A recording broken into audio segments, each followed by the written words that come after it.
आज wealth creation day के खास मौके पर हमारे साथ एक खास मेहमान है तैयार। प्रभुदास लियादर ग्रुप की जॉइंट एमडी अमीषा वोरा।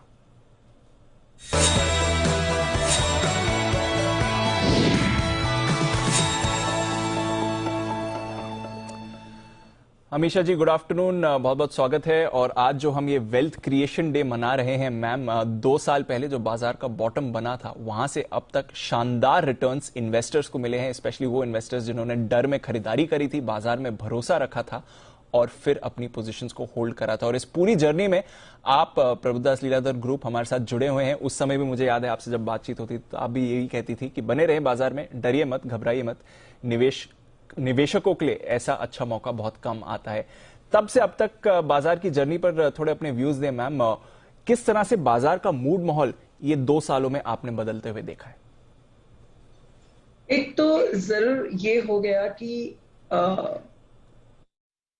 बहुत ही पैसे बाजार में आए और इंडिया में सबसे बड़ा चेंज ये हो गया कि मार्केट पार्टिसिपेशन, इक्विटी मार्केट, ये कॉन्सेप्ट वाइडली अंडरस्टूड हो गया। तो जो नंबर ऑफ न्यू इन्वेस्टर्स आ गए, इतना सेविंग्स, फाइनेंशियलाइजेशन हो गया, वेदर थ्रू म्यूचुअल फंड और डायरेक्ट मार्केट। आई थिंक ये जो कोई भी 2 साल के पीरियड में हुआ वो लास्ट 10 साल के पीरियड में हुआ उससे बराबर है। तो वो सबसे बड़ा एक इंपॉर्टेंट माइलस्टोन इंडियन मार्केट्स के लिए हो गया। और जबकि फंडामेंटल्स की बात करें तो ये जो पूरा निफ्टी का 100% प्लस काइंड ऑफ जो गेन आया 2 साल में, तो फंडामेंटल में ये एक बड़ा सपोर्ट हो गया कि एज अ बैंकिंग सिस्टम हमारी बहुत ही कंसोलिडेट हो गई। जो काम चल रहा था, वर्क इन प्रोग्रेस था, वो लास्ट 2 सालों की कोविड की इम्पैक्ट के बावजूद वेदर कॉर्पोरेट इंडिया और रिटेल इंडिया काफी ठीक रहा। और बैंकों की asset quality, capital adequacy and overall balance sheet बहुत ही हेल्दी हो गई। तो एक बहुत बड़ा वो सपोर्ट है मार्केट के लिए एंड इकोनॉमी के लिए एज अ ग्रोथ। अगर हम थोड़ा आगे चल के देखें तो मैं ऐसा मानूंगी कि जो रिटर्न हमने लास्ट 2 सालों में देखा वो रिटर्न हमें शायद नेक्स्ट 1 साल में या 2 साल में दिखना मुश्किल है। ये जो स्टेज पे मार्केट है वहां से मेरे हिसाब से री रेटिंग, मतलब कोई स्टॉक्स का या निफ्टी का री रेटिंग होने के चांसेस भी कम है, क्योंकि ग्लोबली लिक्विडिटी बढ़ नहीं सकती, यहां से ग्रेजुअली घट ही सकती है। और अर्निंग्स जो भी एनालिस्ट के एक्सपेक्टेशन है उसको भी आउट परफॉर्म करना फॉर 23 तो रियल कॉर्पोरेट सेक्टर के लिए बहुत डिफिकल्ट है। मेरे हिसाब से कहीं ना कहीं कॉर्पोरेट्स एनालिस्ट का अर्निंग्स डाउनग्रेड आते जाएगा क्वार्टर ओवर क्वार्टर। तो ये जो नेक्स्ट 1 साल का मार्केट है वो स्टॉक पिकर्स मार्केट है, जहां पर मार्केट एकदम रेंज बाउंड रहेगा बट सिलेक्ट सेक्टर या स्टॉक्स बहुत अच्छा करेंगे और wealth creation will be very specific. ये बहुत अच्छा पॉइंट आपने बताया मैम कि वेल्थ क्रिएशन अब वैसी नहीं होगी कि कोई स्टॉक या कोई भी सेक्टर किसी भी भाव पर आपने खरीद लिया और वहां से आपको बढ़िया रिटर्न्स मिलेंगे। तो अगर ऐसे बाजार में आपको वेल्थ क्रिएट करनी है, ऐसे बाजार में बने रहना है, तो फिर आपकी क्या सलाह रहेगी? आपकी कहां पर नजर है आने वाले समय के लिए?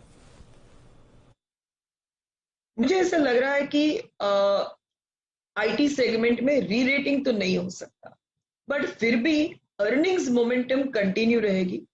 और कहीं पर जहां पर भी रुपी पे दबाव है तो एक्सपोर्ट रिलेटेड सेक्टर को देखें तो भी आईटी ठीक रहेगा और उनका deal win momentum, globally digitization momentum, ये सब मेंटेन्ड है। तो एक ये सेक्टर मुझे ठीक लग रहा है।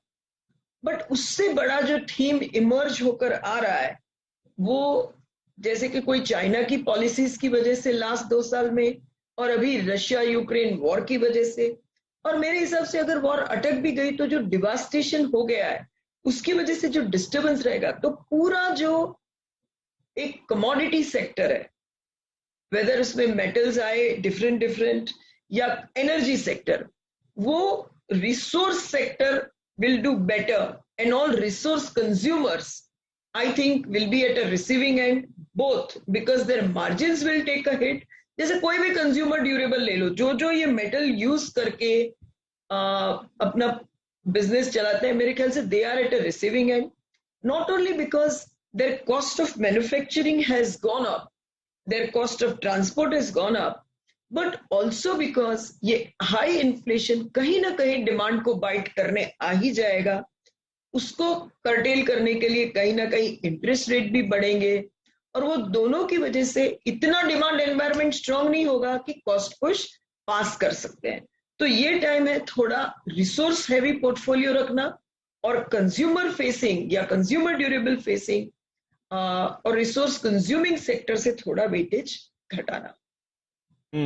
तो कंज्यूमर सेक्टर से थोड़ा वेटेज घटाने की बात है, पर अभी भी कुछ सेक्टर्स ऐसे हैं जहां पर मौका है। तो जैसा अमीषा जी ने कहा, उतना आसान नहीं रहेगा जितना पिछले 2 साल में रहा है, पर हाँ, बाजार है, बने रहिए, मौके तो आपको मिलते ही रहेंगे। कभी स्टॉक स्पेसिफिक मौके हैं, कभी पूरे बाजार में मौके मिलते हैं। अमीषा जी, शुक्रिया हर बार की तरह हमारे साथ जुड़ने के लिए और बाजार पर अपनी राय देने के लिए। पूरी जर्नी में आप हमारे साथ रही ही हैं वेल्थ क्रिएशन में और आगे भी बनी रहेंगी, पर बहुत बहुत शुक्रिया आज के लिए हमारे साथ जुड़ने के लिए मैम। और वेल्थ क्रिएशन डे पर एक बाजार की दिग्गज वॉइस आपके लिए कहां पर बन सकते हैं मौके।